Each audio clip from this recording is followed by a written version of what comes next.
3, 2, 1. So here we are. We're live, man. Finally made it. From Dolores. From Dolores Park. To here. So, this is WCW, where this podcast is basically us drinking White Claws and chatting on Wednesday, right? So we're going to drink White Claws on Wednesday, and our podcast is going to be called WCW. Yeah. And we're just going to catch up on our weeks, you know? Exactly. And so the origins of this is basically Frank and I live in San Francisco at the moment, and we were finding ourselves at Dolores Park, which is an awesome park, and we were chilling there on a blanket with my lovely girlfriend, and we were drinking White Claws. Enjoying the view of the city. Exactly. And we were having some of the most in-depth, enlightening conversations that I've probably ever had in my life. We always have great conversations. We've known each other, well, for as long as I can remember. Right. You were my neighbor. We were neighbors back in Riverside. And so we've known each other since elementary, became great friends in high school, and we've always had great conversations. And we realized, wow, might as well record this, you know? Right, and now's the time. And we're actually putting it into, fruition, because we're keeping the concept of getting fucked up. Exactly. And talking at the same time, which really brings out honesty. Exactly, in the in-depth of our discussions. And as weird as that sounds, it's so true. It is true, yeah. So that's the concept of this podcast. Yeah. And let's just get into it, man. Yeah, well. So first thing we're going to talk about is, so the playoffs are going on, football playoffs. Right, and NFL. Just look at Deshaun Watson.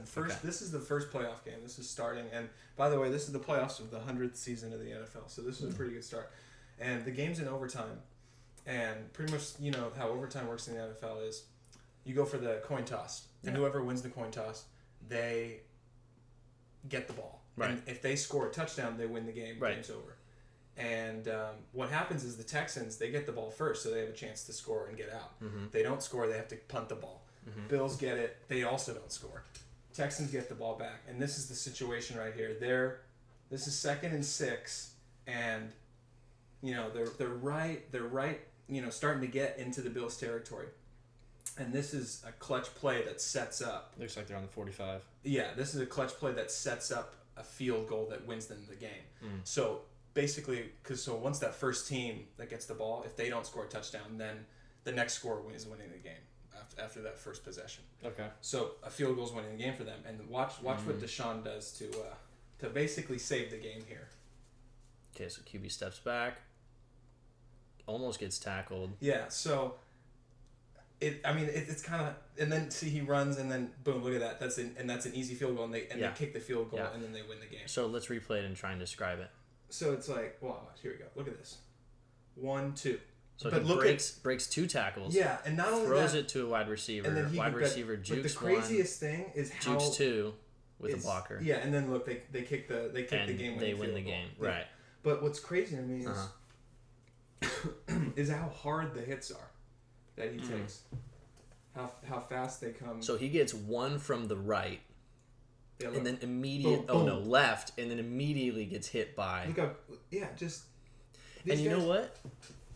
I think that full speed too. Full speed. Yeah. Boom, boom. Yeah, those are 2 hard tackles. And he spins it off and he throws it. I was just, wow. So basically, he's getting tackled almost simultaneously from the left and the right. So what I think happened in that situation is actually the tackle, the force from getting hit from the left and then getting hit from the right kept him. He was like, oh, I'm actually upright at this point. Which usually, you get tackled and you're completely off balance, right? Exactly, yeah. But in this case, it was like boom, boom. Yeah. And it was funny because the announcers the whole game were talking about it. Deshaun Watson sent a text to the whole team saying, "Let's be great." Really? And it was just one of those things. You know how like sports announcers they get one thing, and then they're rolling with it for the whole game, where they like keep talking about it and they keep going back they keep to referencing it because there's not much to say. So they go back to that thing, and the announcer must have said at least 3 times mentioned the whole "Let's be great" text, and then it turns out that Deshaun's given an interview afterwards, and he's like, well, yeah, just I figured, I told everybody let's be great, and I figured in this moment I might as well be great. So I was like, dude, you didn't even really need to send that text. It's very to anybody. broad, It is really broad, but that play saves the entire game. And that's a huge play. That was 30 yards right there. Breaks 2 tackles. And the great thing was they kicked the field goal immediately, right away. They couldn't. They couldn't mess around it, but they're so close at that point. They might as well just go kick the field goal. Yeah, of course. I mean, don't even mess around. And then the game following, the Patriots lost. No way. Yeah, the Patriots lost. Yeah, they lost by 7, and it was an interesting game because the Patriots score a field goal, and then the Titans get a touchdown. And then the Patriots get a touchdown. So Patriots are up 10-7. And then Titans got another touchdown. That made it 14-10. And then the Patriots got a field goal. And it was stuck at 14-13, I think, for the entire second half. Almost the entire second half.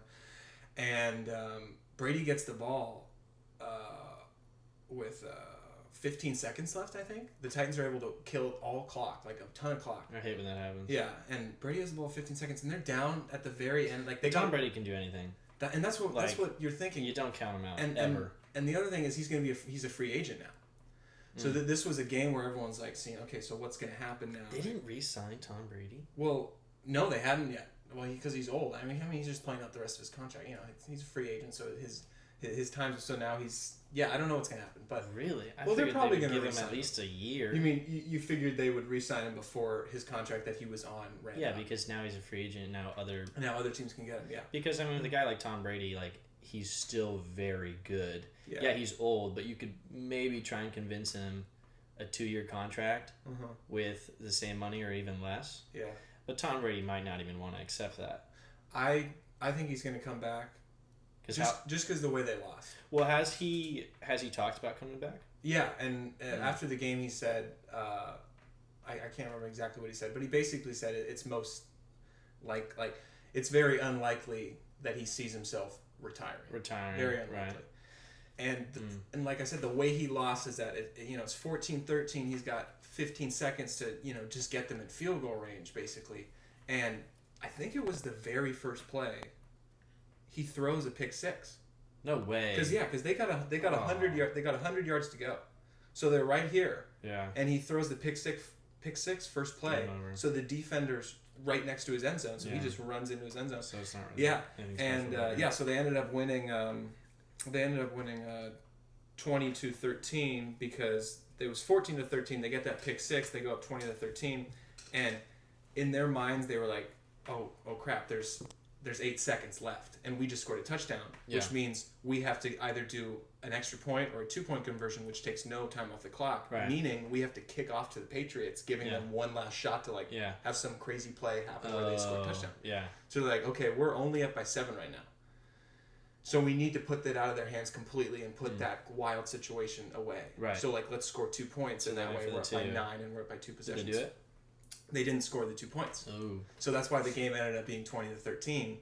And you had a pathetic. There was no hope in that last play where what were they doing? Were they doing a Hail Mary or what? It wasn't. It was the what's it called? The Patriots received a kickoff because the Titans had just scored the touchdown. Right. So the Patriots get the kickoff. Did they down right there? No, they didn't down right there. So time was up by the catch. Well, yeah. I mean, there was 5 seconds. I saw this play. Actually. Edelman catches it, and he tried to lateral it back, and he catches it, and then they keep doing it. They keep doing it. But I saw that play. It failed quickly. It didn't go that long. It went for a long time, actually. It did. I mean, Edelman tried to go to Brady. Brady missed it. Another person picked it up. He tossed it. No, that's a different play. That's a different play. That's a different play. When did they do that then? That was during. I mean, I don't know. Were you watching the game? No. I just get highlights on my phone. Well, you know how I am. But were you watching the highlights of yesterday's game on your phone? Yeah, whatever came through. Because there was one play where they handed it off to someone. I think it was Edelman, and then he ended up handing it or tossing it back to Brady and then Brady threw it. That's probably what you're thinking of. But what I'm talking about is that is a kickoff return. So it's special teams. Right. Yeah. I understand. So since Brady just threw a pick six, and the Titans just scored a touchdown, they now have to kick the ball off to the Patriots, and Tom Brady wouldn't be on the special teams. Right. But that's the cool thing about Edelman though, is the fact that he plays wide receiver in special teams. But he also had a drive that they could have gone up. It was before the whole pick six, when the last 20 seconds of the game. But Edelman dropped a wide open pass. That was for a first down. So it's like 3rd and 6 or something. And he gets wide open. And the ball comes to him. And it just, off his chest, drops it. And so basically the two stars of the Patriots, Brady and Edelman, kind of share these different responsibilities for what a lot of people are calling the end of their dynasty. Because people think... Because they both messed up. They both messed up, and not only that, but Tom's now a free agent, so people think he's going to go somewhere else. Because the offensive coordinator who Tom gets along with is apparently going to become a head coach somewhere else. So basically the dynasty is crumbling, is what they're saying. But what I like to think is Didn't they lose a defensive coordinator too last year? That was a couple years ago. But you're right, they did lose a defensive coordinator, the big guy with a beard. Yeah, He's now the head coach of the Lions. Right. And I think he's had 2 seasons with the Lions so far, and he's gone something like 6-26 or so. He's terrible. He's not terrible, but I don't think they fired him. It is. But yeah, so the dynasty. Yeah, people are. Dynasty's gone. Dynasty's gone. How many years have I heard that, dude? How many years? Well, we're witnessing it right now with the Warriors. I don't think so, though. See, that's another topic. Let's go into it. You think once Clay and Curry come back? See, it's almost like, and I'm sure a bunch of commentators have said the same thing, but it's almost as if it's like a replay of how they got so big to begin with, because Steph Curry, for his whole first season, I think as a rookie, was injured. And so that didn't allow them. That basically made Warriors bad, right? Or Warriors were really bad, and so they got another first round pick or whatever it was. So it's another situation like that, because Draymond can't. Let's just hear it. Go ahead. WCW. Because Draymond can't. Draymond can't carry the team. He can't carry the team. He's just the heart. I mean, he's a hard worker, and people hate on him. And trust me, we're in the Bay now, and I've been in the Bay for 5 years, I think. So true. Much longer than me. People really hate on him, but people hate on him in the Bay. I mean, yeah, because I was at college, so a lot of people hated the Warriors. So I got a lot of hate and love for him. Wait, I'm confused. People were hating. Well, because I was in college, so there was a lot of people from around. Just different. Mainly around California. Yeah, it was either Lakers or Warriors. Okay. But you did see the offshouts of the Clips, or the people would hop on the Raptors, stuff like that. But I think it's going to be another repeat, or it could be. It could be another repeat of how they got so good to begin with, right?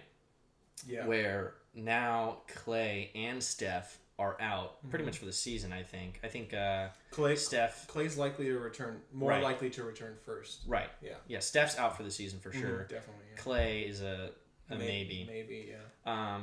But even then, you can't. At that point when he comes back, I'm not sure what they could really salvage. Yeah. And so if they get, right now, do they still have the worst record in the league? I think they do. I think so. A couple weeks ago they did. So now they're in a position where they could get a higher chance for another first round pick. Which, if you think about, for instance, Luka right now, right? He wasn't first round, I don't think. But if they get someone like that coming up, they're going to be bumped up, right? That's like another KD on their team. So they're right back to where they started with. They have... Where are they at? They have the second worst record. They're 9-28. 9-20, but worse in the West. Worse in the West. That doesn't matter. But I could see it happening where they get another solid first round pick, and then Clay, Steph come back. Well, Steph comes back next season, and they're back to winning ways, man. Yeah, they're back to and they have a top. great coach. Steve Kerr does not get enough credit. Yeah. I mean, he took them to, what is it, 3 finals? Or three championships? Five final appearances. 3 championships. Three out of 5. Rings. Yeah. I mean, that's incredible. Uh-huh. Even if you have solid players like that. Yeah. I mean, I can see them coming back, man. That's why, like, I don't play into the whole, like, the dynasty is over.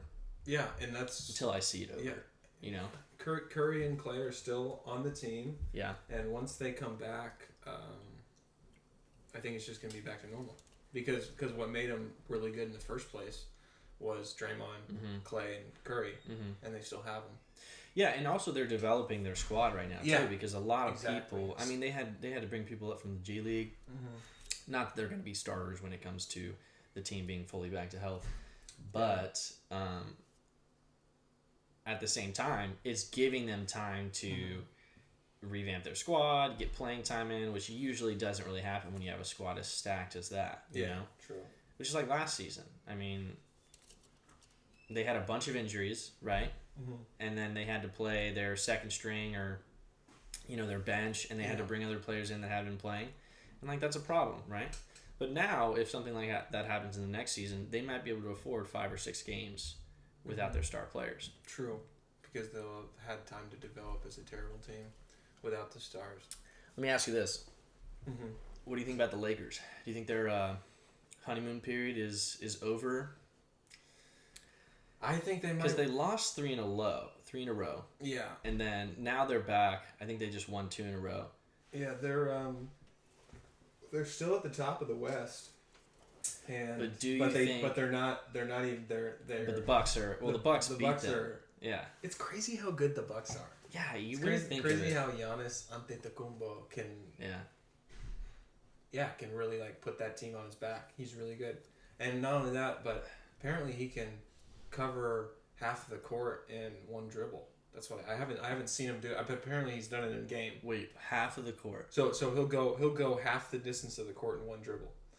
So half court. Half court, yeah. Wow. He'll go half court. He'll go half court in one dribble. You get 2 steps. You get 2 steps. So he can take he can do the entire court in like 3-4 steps. The entire half court. That's the entire insane. Half court. I know, it's crazy. That guy is such a beast. Yeah, it's wild. I mean, there are some people that are just he's really amazing. And he's like the only and he's not really. I mean, he's got good players on that team, like Middleton and stuff. But he's in a way, it's not like a star team. It's not like a super team, you know, where where you have LeBron and AD on the same team. Yeah, for sure. Harden and Westbrook on the same team. For sure. Which is why I think they're the best, because they're building around him. So I don't see why.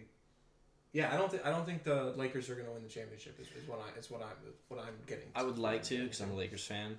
Yeah. And I definitely have been calling 2020 champs for quite some time now. As soon as we got LeBron, so that would be really fulfilling. Yeah. But realistically, I don't know. I mean, the playoffs you can't really determine who's going to win. True. But on a 7-game series versus Bucks and the Lakers. Yeah. It's tough. I mean, current form, and they just beat him, so. Yeah, and it's surprising me that the Mavericks aren't better. But I think it's too. I think it's too hard to really say that the Lakers are going to win the championship. No, for sure. Because I think a lot of people are, or at least. But last season, people thought the Warriors were, for sure. Like, the Warriors are going to win. Yeah, I mean, I still think the Warriors would have won if KD hadn't gotten injured. That's true. Clay hadn't gotten injured. Yeah. But I mean, and I don't like saying that because I love the idea that Kawhi is like the best player ever. Shout out to Riverside. Shout out to Riverside. That's why I made that bet with my mom about the Clippers winning the championship this year. Because like I think it'd be so cool if you got back-to-back championships. Yeah, on different teams. On different teams, and not only they're different teams, but each team it was their first championship. So he got 2 different franchises their very first championship, back to back. Yeah, and the Clippers are looking solid too. Yeah. What is the whole ordeal with them resting their players for no reason?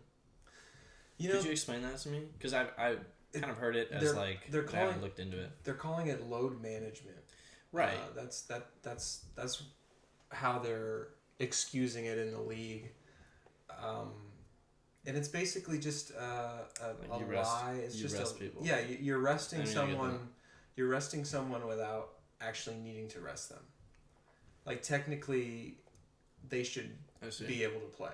You know. I see. But isn't that their choice? Like, why is that an issue? I get it. It's the NBA. People want to see Kawhi play. Yeah, but there's some legal thing to it though. There's something where you get in trouble if you call it rest. So you call it load management. I see. And I honestly don't even know that makes what more that even sense to me though. You don't know what that means? I mean, it's load management. You're putting a lot of stress on the body, which is load, right? Oh, so it literally means load management. Okay, I see. Yeah. I mean, that makes sense. But yeah, it's I don't see why it's a problem. Because like if I was let's take the Lakers for instance, right? Yeah. LeBron James is he 36, 34? What is he? 35. 35. I'm gonna fact check that, but he's definitely 35. I mean, that's an old guy for playing. I mean, and he's played 16 seasons. 35. This is his 16th season, I think. 35, yeah. Mm-hmm. You can't be playing him day in and day out, right? Mm-hmm. And so you have to do some load management. Exactly. And that's just normal. Yeah. Right? Yeah. So I don't see why that's an issue. Yeah. Even with the Clippers, right? I'm a Lakers fan. So. I kind of like the idea that the NBA teams are lying. To rest their players. Or what? No, not that it's a conspiracy. But it just kind of feels sort of like their version of calling out sick to school or work, lying about it, like calling, being like, "Oh, I'm sick, I can't come in," and it's a total lie. It feels like that. Like it's like they're like there's a rule that they can't break, so they lie to get by it. I don't know. It just seems it cracks me. I like that idea too. Yeah, I like the idea of like evil power, if that makes sense. Yeah. And I totally understand doing load management because there are teams in the league that are so bad that when you play them, you can why not rest your best players. Yeah, you can rest your best players. Yeah, for sure. And I think that creates a balance in the NBA. Mm-hmm. And I don't see why that is an issue, to be honest. I mean, I would love to have someone who knows a lot more about the legal aspect of it and talk to them, but I'd also, people are just talking about shortening the NBA season. Mm-hmm. And it's because of that whole idea that teams are lying about load management to rest their players and saying, beginning to raise questions of, is this too many games? But people are also, in that conversation though, is also a mid-season tournament. It's not just shortening it. It's shortening it to 76 games and then having a mid-season tournament. A mid-season tournament? Frank, have you not heard about this, bro? No, please don't. Oh my gosh. Mid-season tournament. Okay, so it's like 83, 82 games right now is the tournament size. Mm-hmm. Or not the tournament, the games in the season. Mm-hmm. And that's without playoffs, correct? Yeah.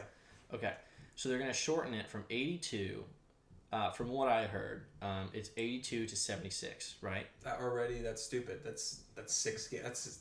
That's 6 games less. What is 6 games? But that's a week. But that's 1 week. No, it's not.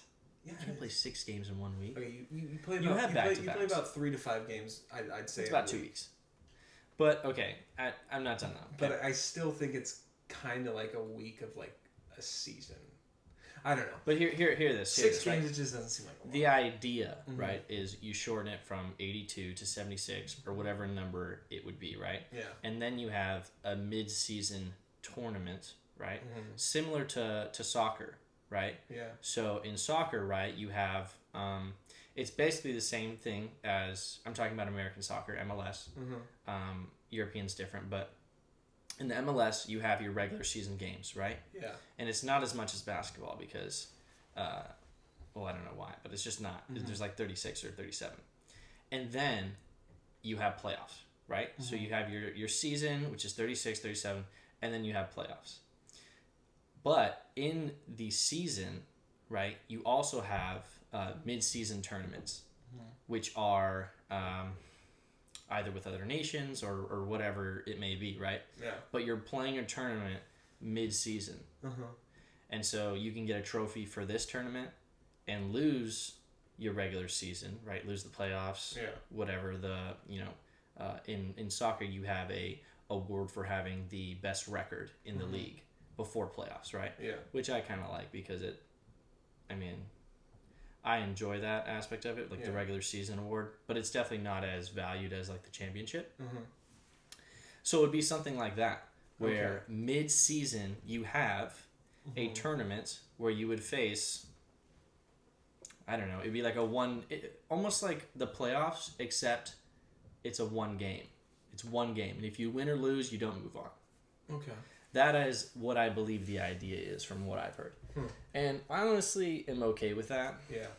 I think that, the NBA's idea is like, we're going to make way more money off of this than we are just having regular, if we negate 7 regular season games and we make it into a tournament, we're going to get way more money off of that, right? Maybe. No. I don't want to admit that that they'd make more money off. Listen, I'm not fighting a point. I'm just saying that this is probably their idea. Yeah. And that this is the reason why. Yeah, and don't you think it's usually? It usually is about the money. Yeah. Well, yeah, of course. So. Yeah, they're not going to do something that's not going to make money, right? Which. Usually about the money. Let's just jump to some entertainment news because apparently... For sure, yeah, let's move on. Apparently Disney lost millions because they didn't have Baby Yoda. Not millions in like they put out money and then they didn't get returns, so they lost millions. But everyone was hoping... potential millions. Right. Because this Mandalorian series... Careful the wire. Oh yeah, true. You're good. It premieres in November. Right. And it's got all this secrecy around it, and they can't release anything about it. So Disney can't get toys to market in time. Explain it. Because Mandalorian's already out. So why can't they make toys? The way what the post the post on Instagram said basically was that because of the idea that nobody knew about Baby Yoda, the public didn't know about Baby Yoda until the first episode of Mandalorian. Yeah. Because of that fact, they couldn't do any sort of toy work because of the risk of the word getting out and such. That makes sense, actually. Yeah, and I wonder if they probably filed for patents though, and I think patents are public. And that's what's funny about it is that after after maybe 2 or 3 episodes had premiered, they already had Baby Yoda toys available for pre-order. Yeah. So it was... it's like 3 weeks for Disney. Like, you could probably get a lot of shit done. They immediately had Baby Yoda toys, beginning to be made. But the point was they couldn't make as much money as they wanted to because they didn't have it, available in stores during the holiday time. Because that would have been crazy money. Yeah, definitely. Because... For sure. Yeah, think about Mandalorian coming out in November... Yeah. And then a month later, mid-December, everybody's starting to do Christmas shopping. And everyone's already oh, Baby Yoda. The second episode. The Baby Yodas would have been just flying off the shelves. Off the shelves. And a great example of it is I come back for Thanksgiving break to Riverside, and I go over to the old place, see the old roommates, Okay. Yeah, and Tristan comes out and greets me, and he's wearing a Baby Yoda shirt. No way. Yeah. So already you have these, those shirts are dope. You have these third party online websites creating these knockoff Baby Yoda shirts. Yeah. So clearly the demand is already there immediately. Oh yeah, dude. Baby Yoda memes are everywhere, and they're so funny. And as a viewer of the entire first season, I have to say that he's great. It's hard, man. I'm all for the Baby Yoda, and I don't want him to grow up. Yeah. Even though we don't even know if it's Yoda. We don't know, do we? Okay, It's not Yoda. It's not Yoda. I mean, it's his species, but it's not Yoda. I'm on the 7th episode, so don't give anything away. Okay. And yeah, it's obviously we don't want to give away to listeners if they're it's not listening, but exactly no. I mean, but you always want to watch for spoilers, of course, just to be safe. But I'm all for him. But it's not Yoda, right? They've confirmed it's not Yoda. Well, it's definitely not Yoda, but we know it's not Yoda just as fans, just because we know that the timing of the series, the timeline, it doesn't. The series it takes place between Return of the Jedi and Force Awakens. So we know it's not Yoda because Yoda's way old at that point. And there's a little right. Yoda. And that's what's also interesting about it is, you hear like. Is it the first Yoda's baby? Exactly. That opens a freaking whirlpool. But you think about Yoda, the actual Yoda, and you think, he's supposed to be like, like hundreds of years old. Yeah. He's definitely not sterile at that point. And it makes sense that you're calling this character Baby Yoda because for sure, because there's no name for it. They didn't give it a name, right? So you're calling it Baby Yoda.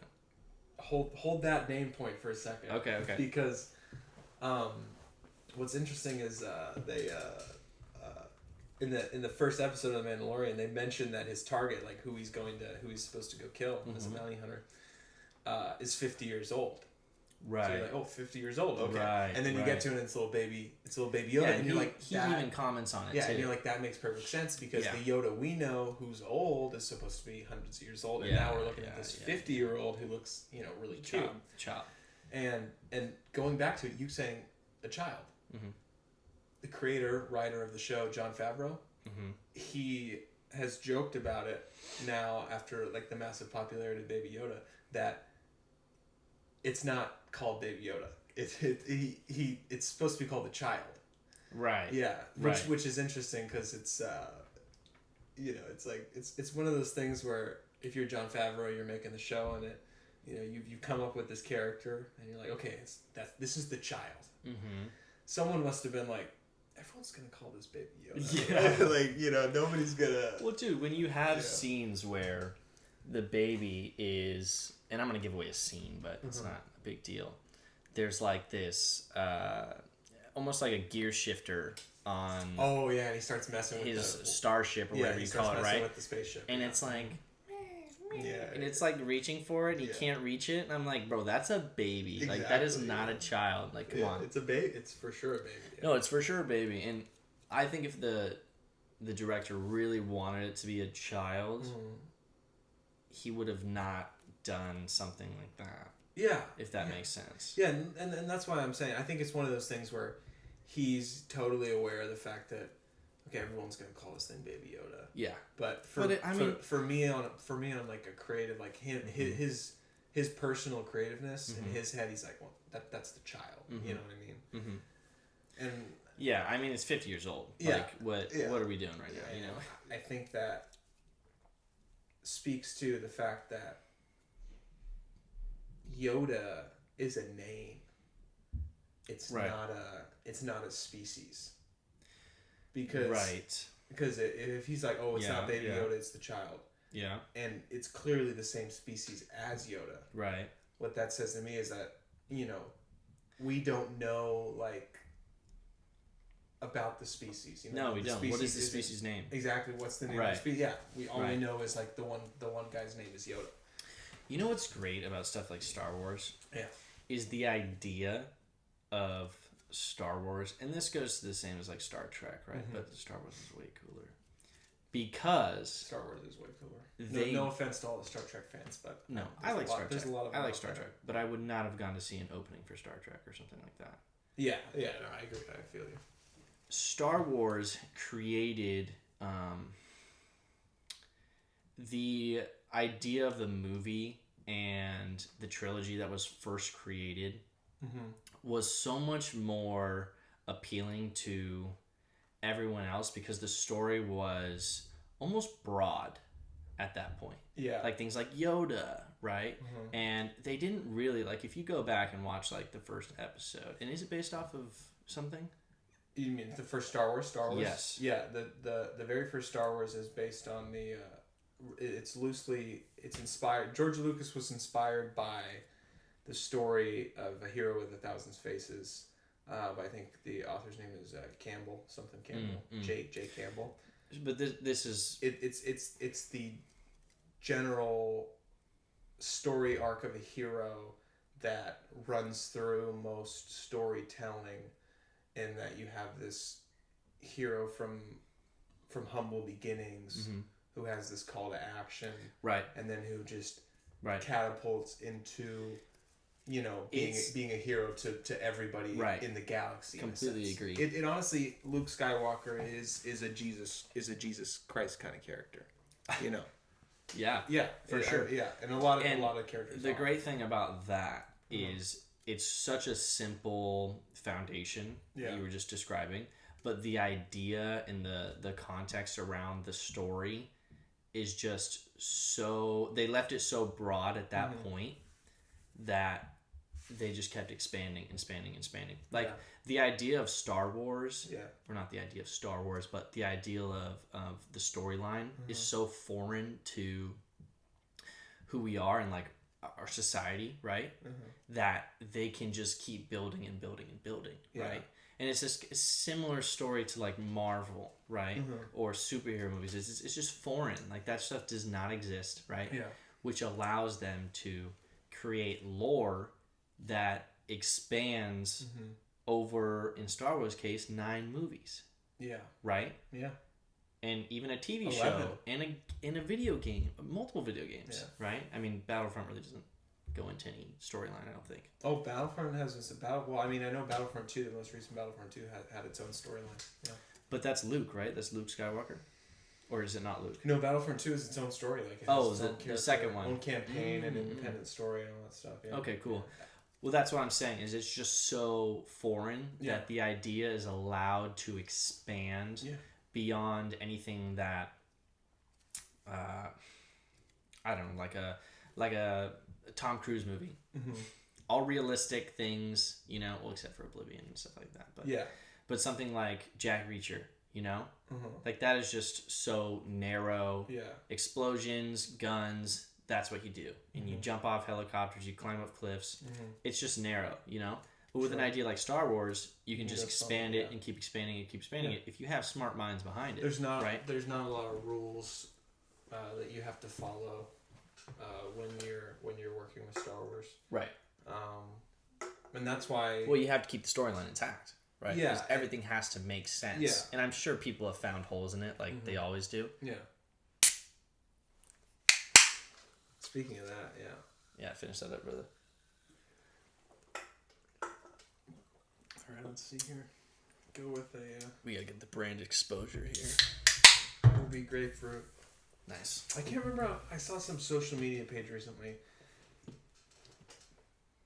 with some posts about White Claw. They claimed They were claiming Black Cherry was the best. False. Yeah, absolutely. I said false. And of course, it was like a. They have the caption about White Claw or seltzers and whatever, and then it says, "By the way, Black Cherry's the best flavor."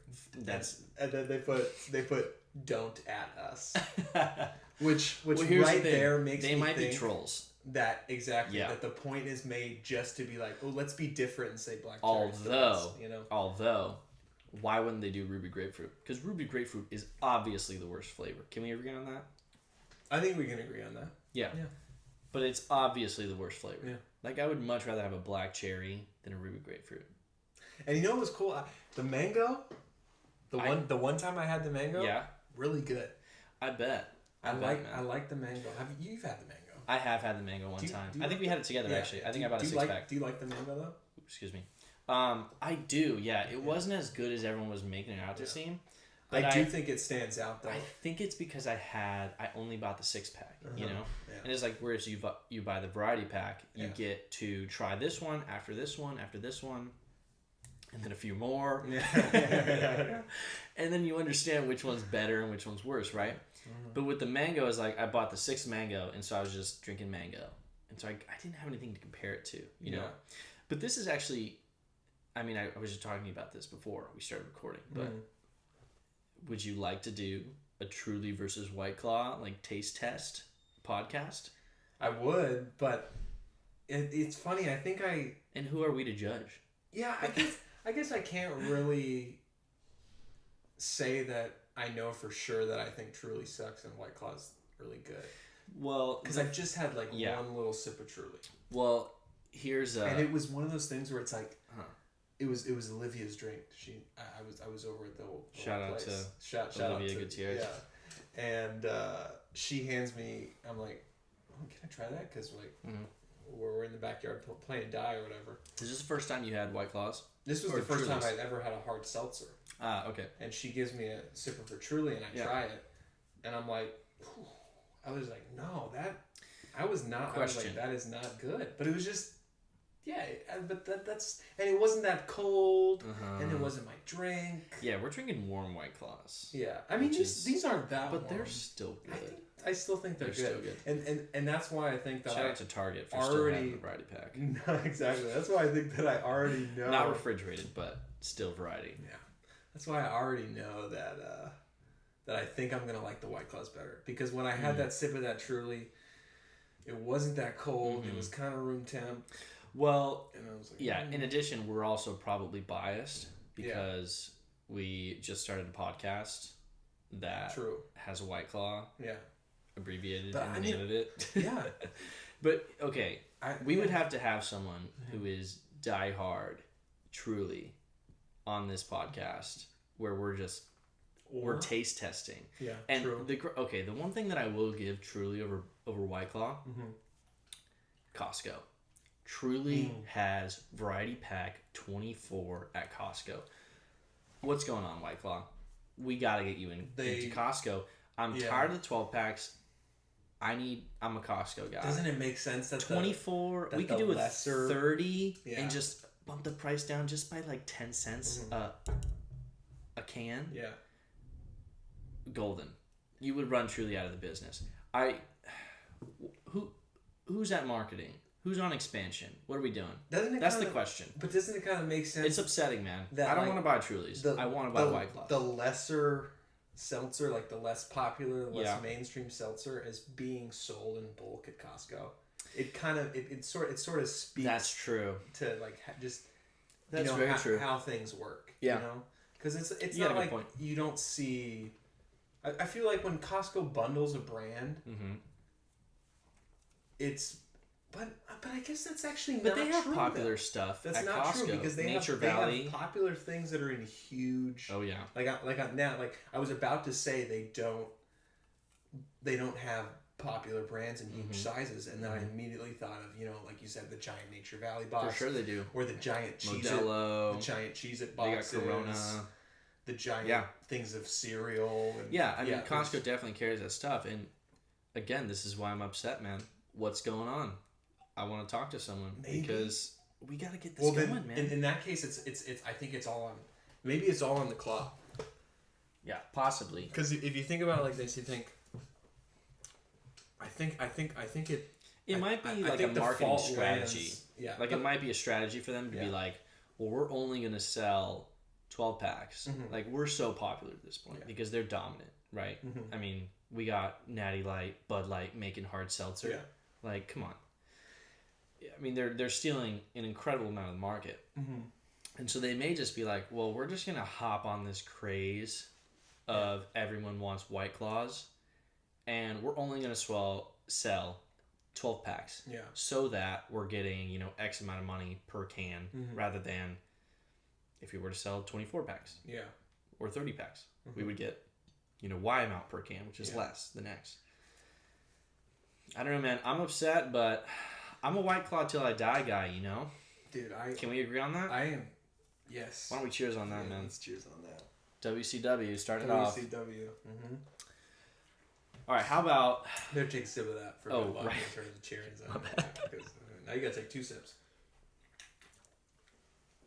There's certain what's funny you just said, that you just did? What? That I just did, excuse me.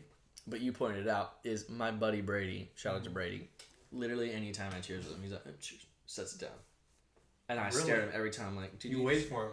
I'm like, did you just cheers with me and not drink? Take a sip? It's disrespectful, and I apologize, Frank. Literally no point Why would you cheers if you're not exactly if you're not taking a drink. I learned that in Germany when we did the Prost.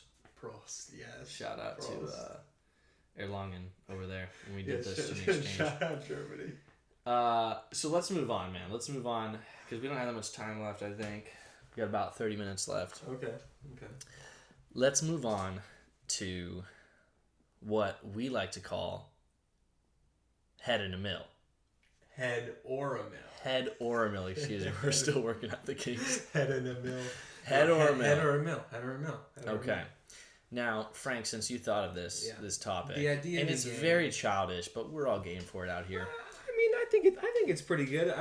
I you know what, Ryan? So why don't you explain it? Yeah. But before we do, and you can sell it too. Go ahead. Yeah, and I don't think childish is the word. I just think our society has taboos that keep us from being comfortable with being comfortable with things like the topic of head, getting head for sure, and absolutely.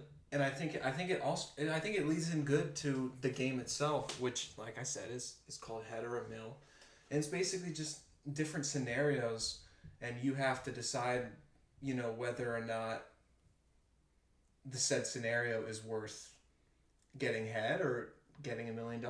Correct. And a good place to start, like I'm talking about with taboos, is we're uncomfortable with talking about things like sex and in a space that is filled with family members or parents or cousins, like people that are close to us.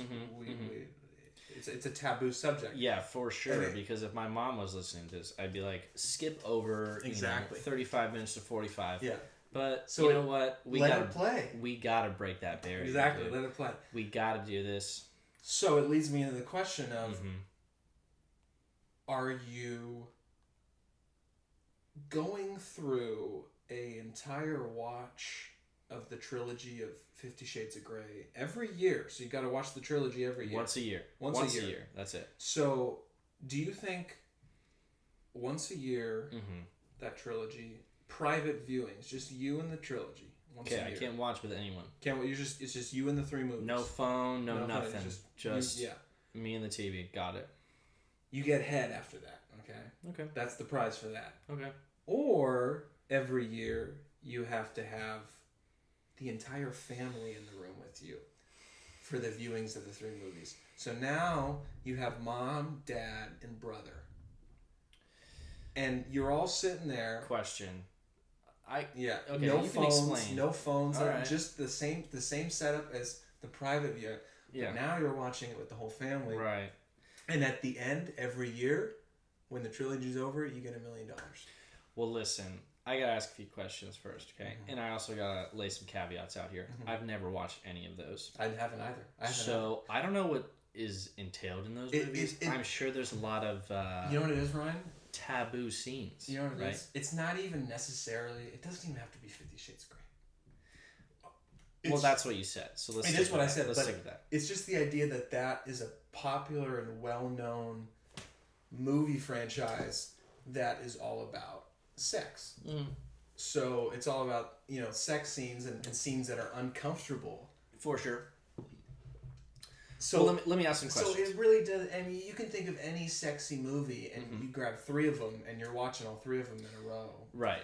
So that's kind of the idea. Right. Right. Okay. Are my parents? Are they willing to do this, or do I have to convince them to do this? And same thing with my brother. Good luck getting my brother to watch those movies. Oh, there's no. Is it just like I have to bear the? They understand. They understand the deal. They understand what's going on. They understand that at the end of this, you're getting a check for $1 million. For sure, I'm doing the $1 million then. Yeah, exactly. Okay. All right. I like that. All right, let me get one for you. Okay. You have to drink in a day. All right. This is a day. You have to drink 24 hours. In 24 hours. Yeah. Okay. You have to drink 20 beers. Okay. For head. Okay. Okay. You get 20 beers, and then you get head. Okay? Okay. Now, keep in mind, whiskey dick is a thing, my man. Dude, I was if about that's to say, real... the question is immediately answered. Yep, You know? I'm answering all the caveats. If that's a thing for you, you got to plan that out, man. Okay. Because you don't want that, right? You don't want that while you're getting head. Yeah. Or 100 beers in a single day for $1 million. This is tough, bro, because you could die. You could die off 100 beers. You know what? But you know what's crazy to me? $1 million. But if you planned it well, I'm taking the head, and it's quick. I think you're smart. And and the reason why is good. What you said about the whole death thing. I don't think I can make it through 100 beers. I don't think your liver could. I don't think I can. Yeah. But I have made it through 20 plus, and I do know that for a good fact. So I know I can survive that. So really, your answer is more about survival, rather than what's most pleasurable. Yeah, because at 20 beers, I don't think I'm in a state to where. No. Well, maybe if you did it really early in the morning, started early, napped, spaced it out, vitamins and water at the same time. I mean, you could do it. You definitely could. Yeah, and I like that answer. That's the answer I would choose as well. And head is one of those things where like any state you're in, right? It's just and by the way, you're not doing any work. This is gender neutral, right? Yeah, of course. I mean, that's why we're calling it head. Exactly, exactly. We're not, Yeah. I just want to clarify. Yeah, going down, whatever you want. Yeah, exactly. Yeah. We exactly. For sure. So feel free to leave in the comment section, what your answers would be. What your answers to those would be. But wait, we gotta quickly just jump back to the whole. Go ahead. The sex scenes, watching them with other people. You were there when in Lake Tahoe. Okay. Let's see. It was Lake Tahoe, December 2017. And 2017. December 2017. It was you, me, Scott. We all went up to Tahoe with Sam for the 1-day snow globe. Yeah. And remember Travis was performing the day we were Yeah. And lit. Yeah, Very great cool, experience. Do you remember the first? I think it was the first. One of the first nights we were there. Okay. Because I think we were there for 3 nights. Okay. Yeah. And we only did Snow Globe 1 night. But do you remember that Hunter and her friend Stephanie were doing every day of Snow Globe? Yes. And we only went for the 1 day. Yeah, we only went for the 1 day. And they would come back. Yeah, and chill. And crash. Yeah, I remember. There was one night where we were all. It was you, me. Yeah, we were kicking Scott, Sam, Hunter, Steph. Yeah. And both Mr. and Mrs. O'Neill. Oh. And we're watching Mindhunter. The Netflix original series, if anybody knows. Yeah, Mindhunter. Yeah. And there's a scene where one of the main detectives, the younger one of the two, he's got a girlfriend or fiance, whatever it is. I haven't actually watched the show, but besides the one episode, but we're all sitting there watching, and a scene comes up of him eating her out. Oh really? Yeah, of him going down on her. Dude, I do not remember this, man. And it's like really like it was like really like vivid. It was it was shot in a way where like you're seeing everything. There's no. This is on Netflix? Yeah, it's on Netflix. There's no implied action. You're seeing the action pretty well. And so we're all watching this character on the show get instructions from his girlfriend on how to go down on her, and it was just awkward. You were right. I don't remember, dude. There. I believe I was there. I don't remember this stuff. But it was probably so traumatizing that my mind blocked it out. Scott remembers it. I'm sure he does. And I mentioned it to him a lot because he definitely remembers it. Scott Field we're talking about. Yeah, Scott. One of our boys. Because Hunter was there. So. And Hunter and Steph was Hunter there. Apodaca as well. One of our best friends. You're just name dropping these people. Well, hey, what if people don't understand the context? Yeah, but I mean, like, okay, I guess. Okay. We gotta describe it. Sure. Let's go back though. We were talking about how head in the mill, and we were going to. But it's crazy that you don't remember that though. I don't remember that. I remember everything about that situation, like hanging out, them coming back, we were kicking it. I do remember that. Maybe you were. That was a good time. Maybe you were up doing a bathroom trip or something. I don't know. Possibly. Maybe I was asleep or on my phone. Maybe. Yeah. Maybe I was like so traumatized by the situation that I was. Yeah. Wow. Well, I mean, but yeah, it was. But I'm sure it was really awkward. Because you had we had the surround sound, we had the speakers. What was up Mr. on the O'Neill walls. doing?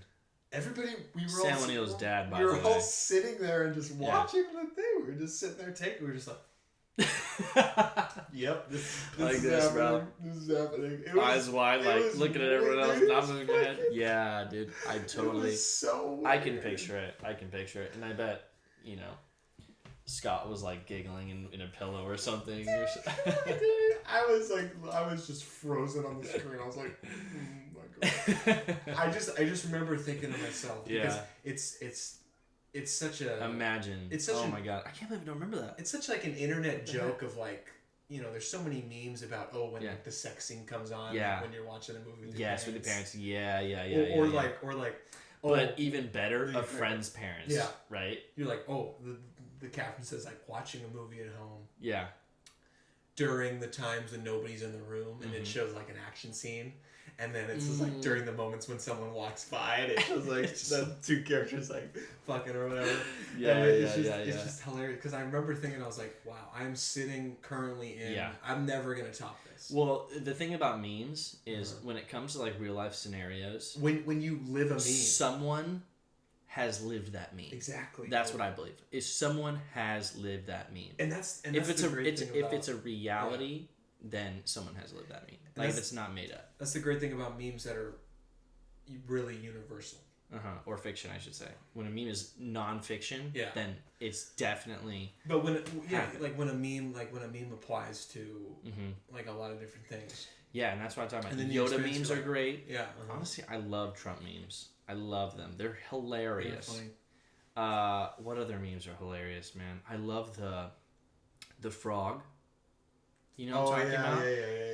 Yeah. So funny. It's like I don't want to do the face. His face is really ugly, but it's hilarious, man. And another frog one was just Hermit the Frog.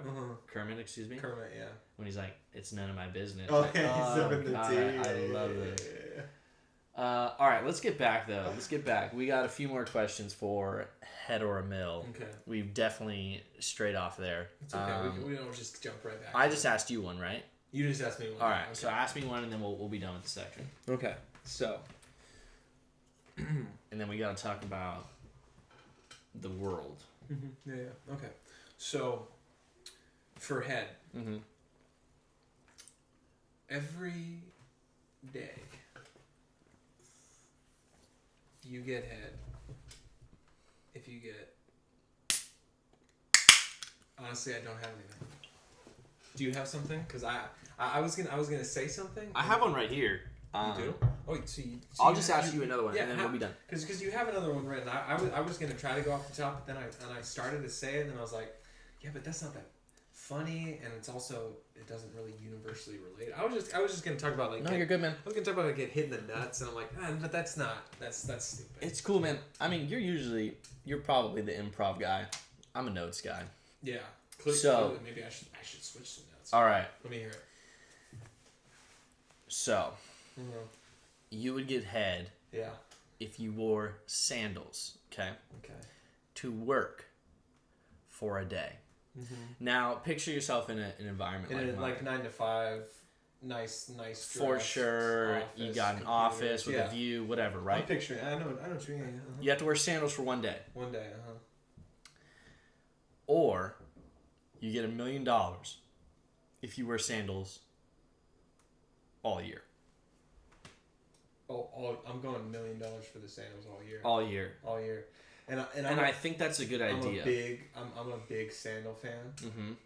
And I think just wearing sandals in general, as much as it's sort of like people are like, oh, God, it's a great way of showing people that you don't care what they think. And you know what, Frank? You know what I mean? This is I think that's a good idea because, first of all,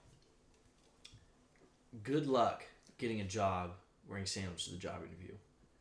But if you happen to get a job where you just say the caveat like, I'm wearing sandals. I'm a sandal guy, and you can maybe find some nicer ones, which like. And you can go socks with sandals too. You can always wear socks with sandals. Yeah, you don't you're have right. to show. And a big reason why people are usually like against sandals is because they find toes so gross. I don't want to look at your toes. You know? Like I remember in that Office episode, the Casual Friday. Yeah. Office episode where and Angela's complaining because she's like, I don't want to look at Oscar's toes. Yeah, I mean they were kind of foul, but but that's the thing. Most people's toes are pretty foul, and that's why foot fetishes are weird because toes are usually. Let's not get into that. I'm just saying. That's why feet are usually looked at as kind of the gross part of the body. Yeah, and that's why foot fetish is looked at as a gross thing. Sure. It made fun, and because don't you think out of all like the fetishes, a foot fetish is like the thing that's like the most. Well, there are a lot of like made fun of thing. Yes, there are a lot of creepy, weird fetishes out there. Yeah, of course. But out of all of them, foot fetish is like it's like the most way up here. It's like the mainstream one. Yeah, which is just like. I mean, hey, whatever you're into, man, just do your thing. But this goes back, or let me bring it back. I would choose what you just said, because if you happen to get that job interview, and if you you can get a job interview, that job. And if you get the job, right, then you're making $1 million, which is way more than your salary is going to be, right? Yeah. And if you're hard in the paint, looking for a job and I mean, who knows, bro? I mean, think about it. You could work at McDonald's. Yeah. And get that, right? In my situation, that would not be possible. Like, I would get fired if I wore sandals. You know, it's interesting. But if you said the caveat, like, hey, I'm wearing these shoes every day, all day, and you got a job that accepts you for that, you would have to be really good at what you do. But if you got a job that accepted you for that, then you'd be good. That's what would be difficult. You would be good. That's what would be tough, though, is that I think if you applied this question to most people's jobs, like at the moment, like right now, they would choose a single day of sandal wearing. You get the heat from your boss, and then or you just be like, "Yo, I forgot my shoes at home. I went to the gym, whatever." And then, not that you're working out in sandals, but true. You would definitely take that heat and get head.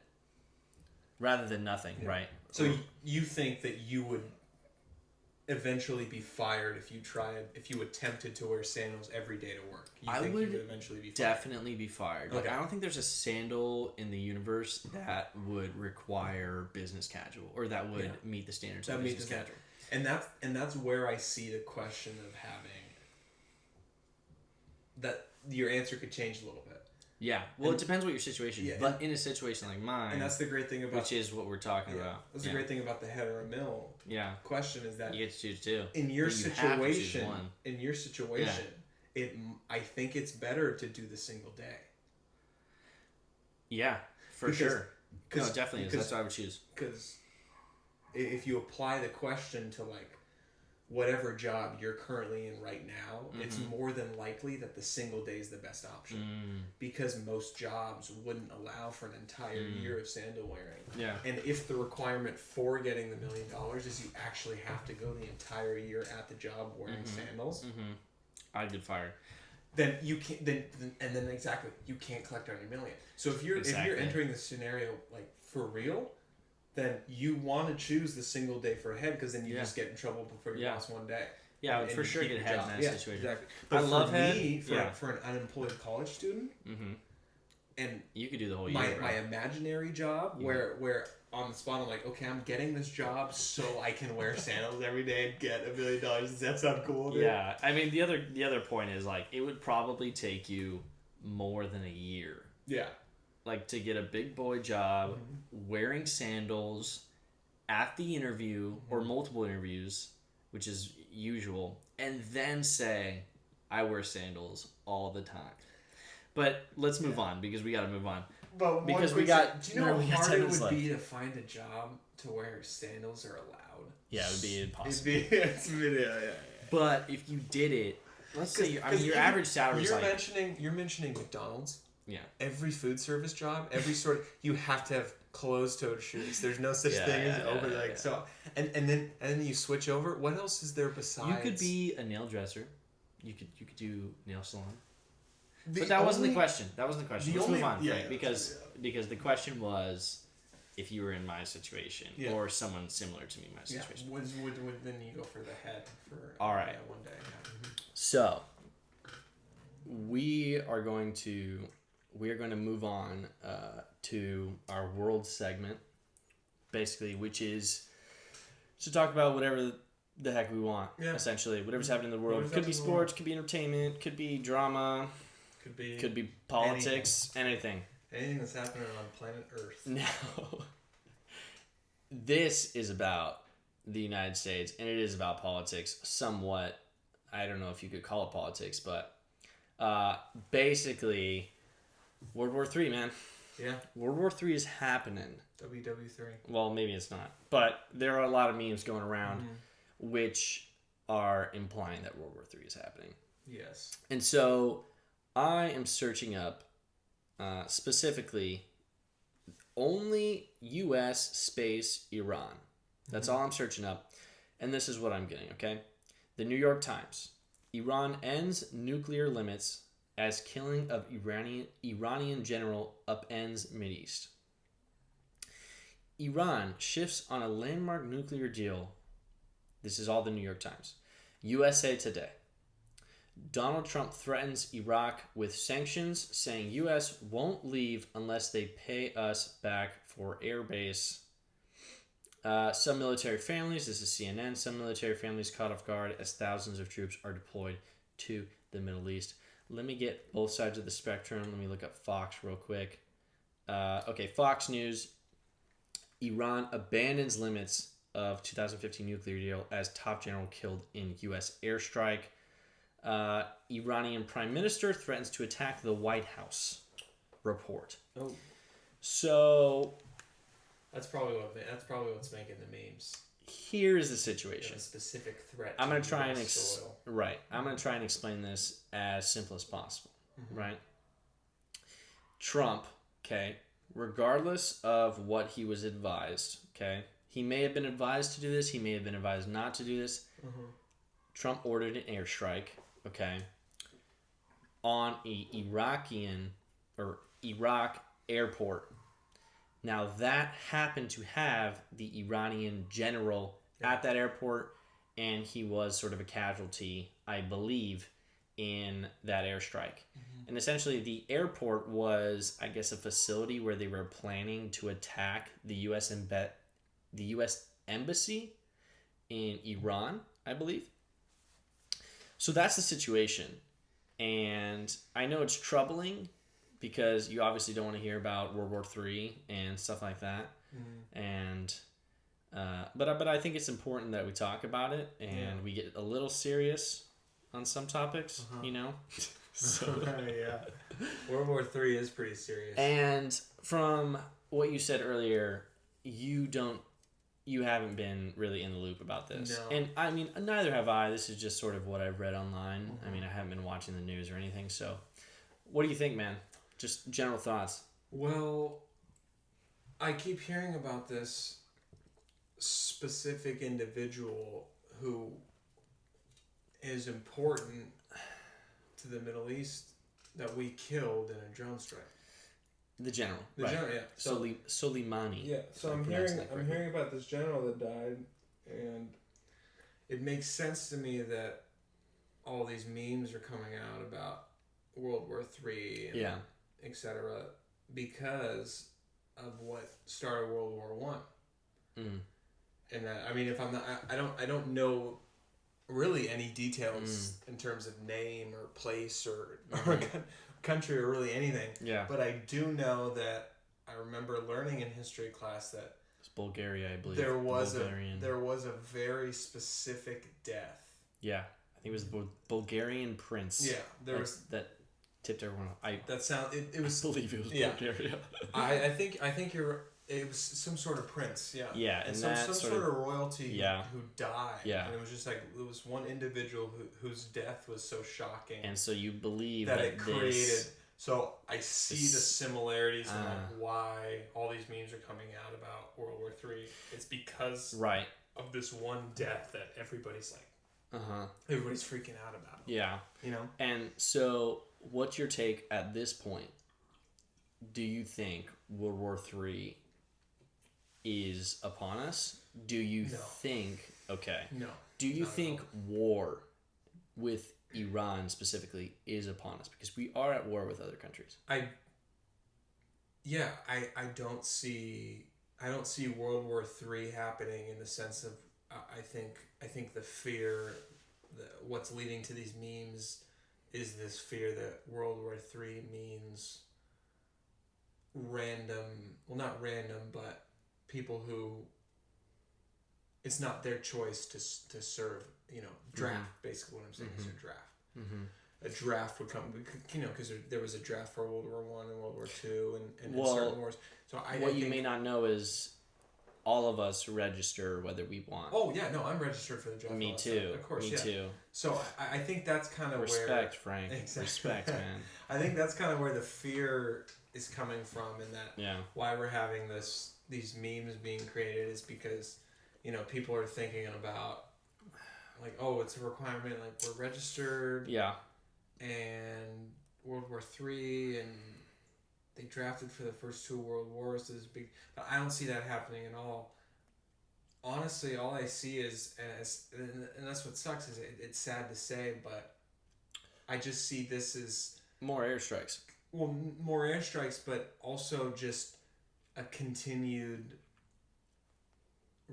just a continued reliance on military, in the sense of where we always we need these heroes to volunteer their lives for service because we still have these conflicts that are happening, and I see this current, like, oh, this World War III frenzy is not even necessarily like, oh, it's not a World War III. Like, things are going to continue as they've been continuing, but at the same time, like, this isn't helping. This is just going to continue the fact that we always have men and women fighting for our country overseas who allow us to have these pampered, normal, sweet lives. Yeah. Because we're always at conflict, and I see this current conflict is not changing anything in the sense of where we're all having to enter the problem, but it's just continuing the problem. Which is, why we're always like, we're always at war. We always have soldiers fighting, and that's why we always need to have recruiting and more, people brought in. Yeah. Right. Yeah. Here's a question: when you hear that Iran is lessening their, not lessening, but basically, I forgot exactly what I said. They are coming out of the nuclear deal that they signed in 2015 because of the situation. Yeah, they're withdrawing themselves. Exactly, and I'm not exactly sure what I read, to be honest, but whatever I read was what happened. Does that scare you? Because now we're talking about, and it may just be a power play that is sort of to scare the U.S., right? Like, we're ready to go on nuclear warfare. Yeah, this idea that we just made this nation mad. We just pissed off this nation. We just killed one of their own. And now they're pulling from a deal that said they can't launch nukes. Exactly. Now so I've seen videos of Iranians celebrating. Yeah, like burning American flags and stuff like that. Okay, so they're celebrating in the fact that their evil commander was killed, actually, because some of their family members have, possibly died by his hand or under his leadership, right? So they're celebrating that he's gone. Yeah. But there's also situations where I've seen videos of them, burning American flags, all this stuff, right? So it begs the question, are we because when you let me take a step back.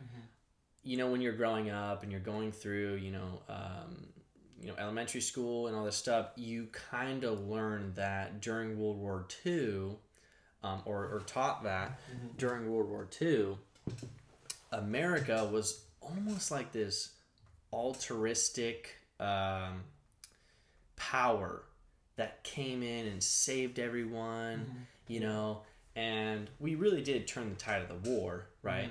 Not because we're freaking awesome and stuff like that, but just because we came in at the time we came in, we were fresh, we had a bunch of resources, we made a ton of money, right? True. But we sort of kept that vibe of like, we are this police force in the world, that we're going to watch over everyone, that we're going to, keep everyone in line. And although I agree with that, and that I think that our society, in terms of social issues and in terms of capitalism, is by far superior than any other democracy. Yeah, I agree. Or society, like we're legit, man. Yeah, and as much as people hate this country, like we're awesome, which is why I drafted I signed up for the draft, right? Which is probably the same way you did, right? Or the same reason. I mean, got signed up because I had to. It's not. I wasn't in the moment. You don't have to. You don't have to sign up for the draft. You don't have to? No, it's like a radio button, man. You just click it or not. Or checkbox. A few more White Claws for you, man, right? Okay. All right. So we're sort of taught this, like, this vibe about America. And, like, although I really want to believe, like, one side and that we are, like, this societal, like, challenger, and that we are imposing, like, democracy upon people for the better. Yeah.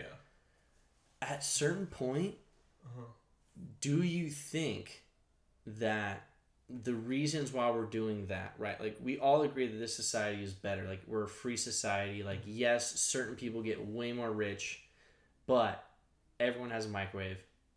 Most people have a home. Like, we are by far superior, right? Or we think so, right? And I honestly think so. I mean, I do. It's hard to say. It is hard to say because we want to experience this, right? And this is our experience. This is all we know. In terms of the people around us, like Canada, Mexico, like Central America, we're definitely... We have it good. Better. And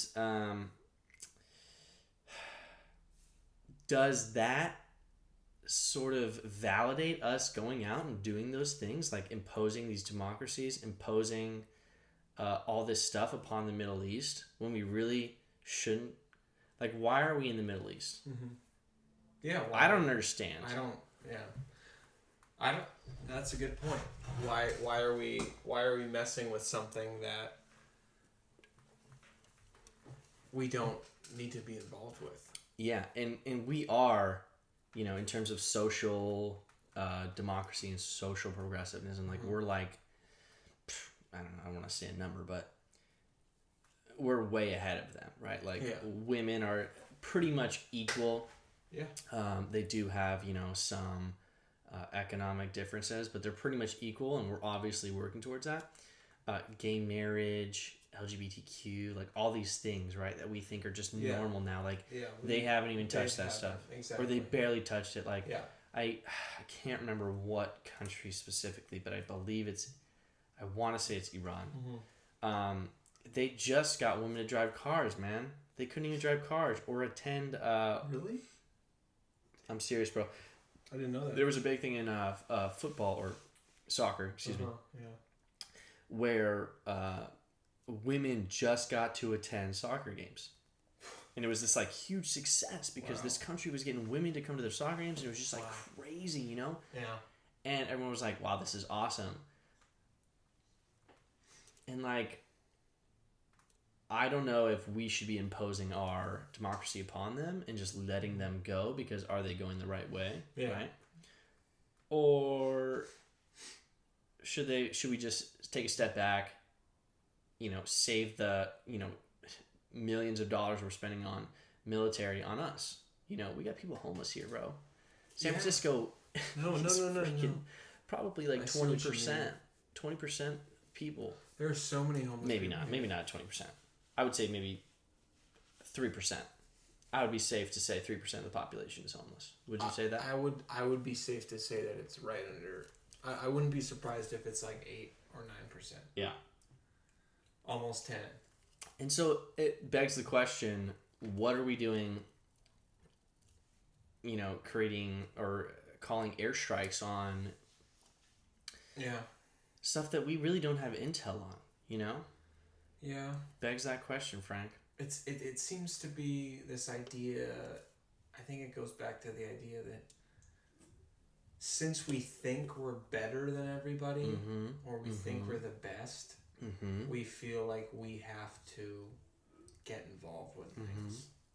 Like we can't, we don't think we can just, dust our hands and like step back and that's on them and say, you deal with this. Right. Because we feel a responsibility to help out or get involved just because of like how well we have it together. Because we kind of look at ourselves as the best, or we have it together way better than you guys. So when you have something or a nation, country that doesn't have it together, then we feel like we have to get involved. Right. Because it's almost as if the world is a family, and America sees itself as the older sibling.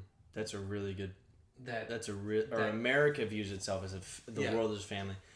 And then, I think it's a really good way of putting it. They're an older sibling, and they need to be the person who steps up and, makes some rules and shows what's the correct way to go about things. See, I've been kind of talking about the point of view that we shouldn't get involved, right? But now let me talk about the other point. Okay, and this will be the last topic that we discussed because we're kind of really long on time. Yeah. But, we as a society are like, okay, have you heard about the stuff going on in Israel with Lebanese people? No.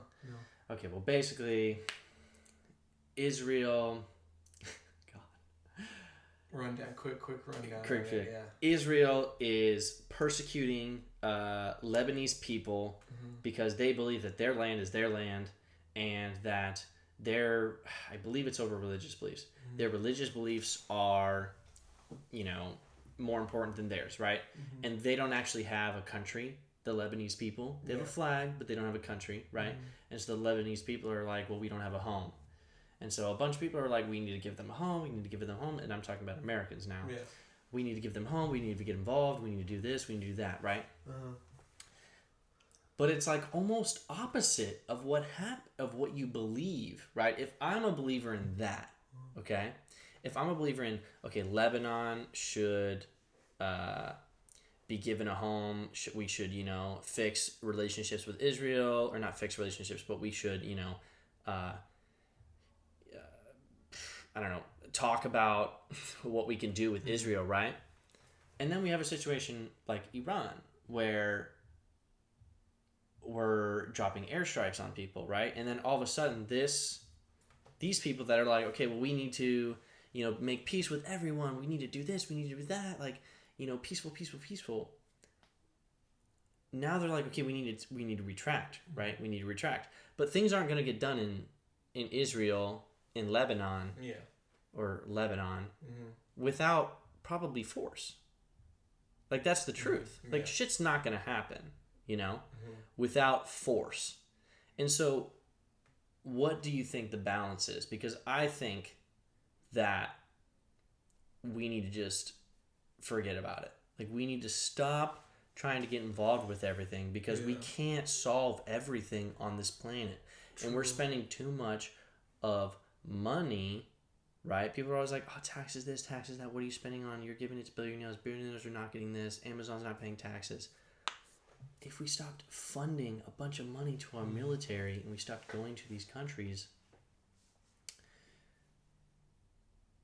we could have that for ourselves. Yeah. Yeah, I think there's a lot to be said about the idea that we could simply lead by example.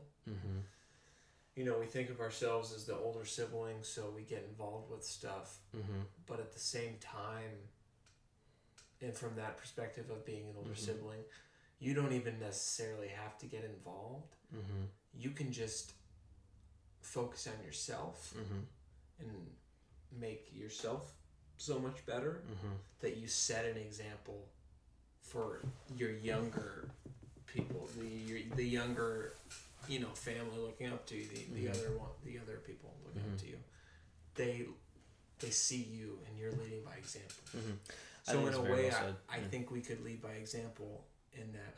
I think becoming uninvolved and stepping back and letting them handle themselves and not getting involved can be viewed as a good thing, because then we can take some time to focus on ourselves and become even better ourselves. And in that way, maybe by the time that we've improved, we look back down to our younger siblings, smaller nations, smaller countries, and we see maybe they haven't less developed. They haven't taken the steps that we've taken, and now that we've taken those steps, then we should get involved. So in a way, I think it speaks to the idea that we have so many issues ourselves that I think we could improve on and get better on, and then in that way we would just become a better mentor to other countries, because I think we're so stuck in this idea that we're the best. So that means that what we should be doing is helping other people become the best. And I think what we're not realizing is that we still want to be the best, right? We still want to be the best, right. But I think what we're not realizing is that we're not actually the best.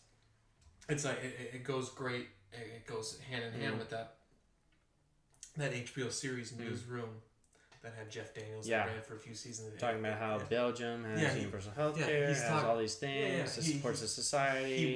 He won't admit education. He won't admit that America's number one. And the other person says, "Why do you think that America's the best? Freedom and freedom." And he's like, "Well, exactly. 30 other countries have freedom, you know." Yeah. So he lists all these reasons. So I think just that idea is a great example of the fact that sure, we are obviously one of the best countries to live. That hasn't changed. And that's what I meant by the superior society, as in like if you want to be welcomed somewhere and you're not necessarily intertwined with American society, like this is the place to do it. Yeah, you know, like you want to come here. Yeah. So we already know that we have it where it's so good to be here. Yeah, for sure. But it's kind of blinding us to the fact that we could be so much better. You know, there's so much more. Like there's so many other ways to improve. It's restricting. Is what you're saying, because you're like, okay, well we're the best. We're the best. Well, that mindset is harmful. Yeah. Because, a lot of reasons, which is what you just talked about. Yeah. We should be thinking, instead of thinking we're the best, how do we make others the best? We should be thinking we're the best, how do we become better and then make others better? That's kind of the way it's yeah. Frank, that was a beautiful answer, man. Thanks, man. I'm just trying to answer with a broad picture, you know, because specifically with the details of everything, I don't actually know what's going on. But you can paint it in a big picture of how to approach it. Yeah. You know? Yeah. And that's what I try to do. Well, I think you answered amazing, and you know, our opinions may be wrong. Like and that's the beautiful point about we're just two people. I may be wrong about a situation. Who knows? Yeah, there could have been things that we said during this conversation that were absolutely false. Off. For sure. I definitely was like, I may be incorrect. Yeah, we were saying a lot of facts, but I think that's a good way to end it, man. Yeah, I think that this first podcast was messy, but a success at the same time. I mean, and this is how all of them are gonna be. This chat. We got to work out the kinks, and we gotta keep working at it. But I mean, hopefully, people liked listening to us. Yeah, honestly. Yeah, well, they better, because we're coming back for more. Next week. This is about as easy as it gets, you know. And if you didn't get the theme of the episode, we're drinking White Claws on Wednesday. Yeah. And we've known each other forever. Right. For as early as back as we can have memories were involved in said memories. Exactly. Yeah.